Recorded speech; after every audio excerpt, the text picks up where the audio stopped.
Hello. Who are you?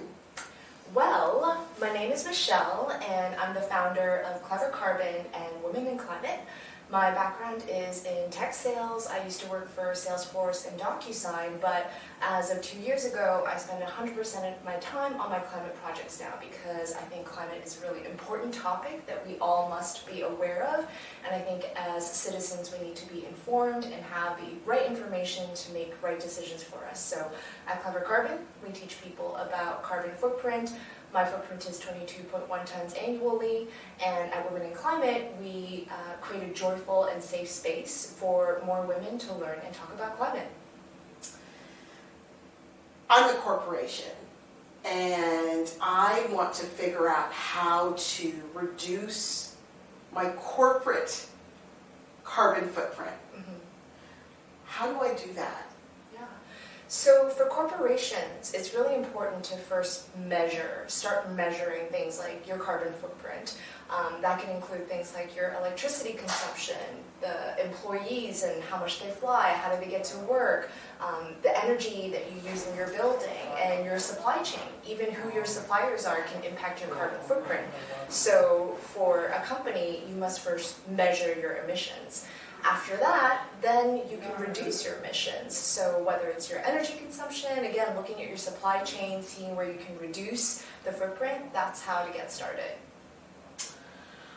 I'm learning about reducing emissions. Mm-hmm. And for me, does that mean flying less? Yeah.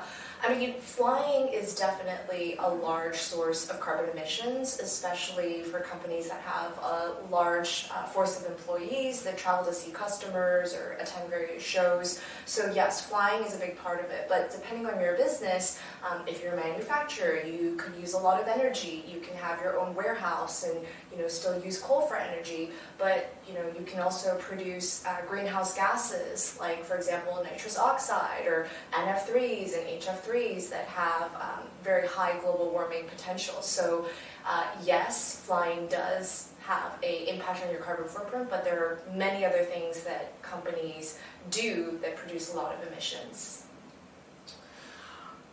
What is the impact of single cup usage, right? Like, we're Canadian, we love our Tim Hortons. Yeah. And I'm just becoming more aware of consumption. Yeah.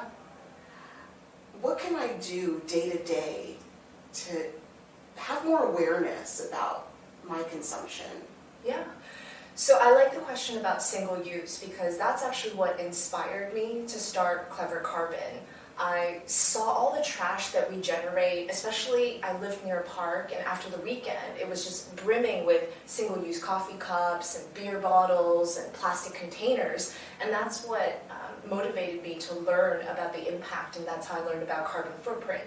Now, the really interesting thing that I found out is that the carbon footprint of single use is actually not very high, right? I'm gonna let that sit for a moment, right? Like plastic, paper cups, the footprint is not that high from a carbon footprint standpoint because they're light. They don't require that much energy on a whole when spread across all the different, single-use items that we make. The emissions are actually not that high. And that's why it's really important not to only measure carbon footprint, but to measure things like water footprint and waste footprint. And if we think about single use, you have trees, you cut them down, you process them, you turn them into a paper cup in a faraway country.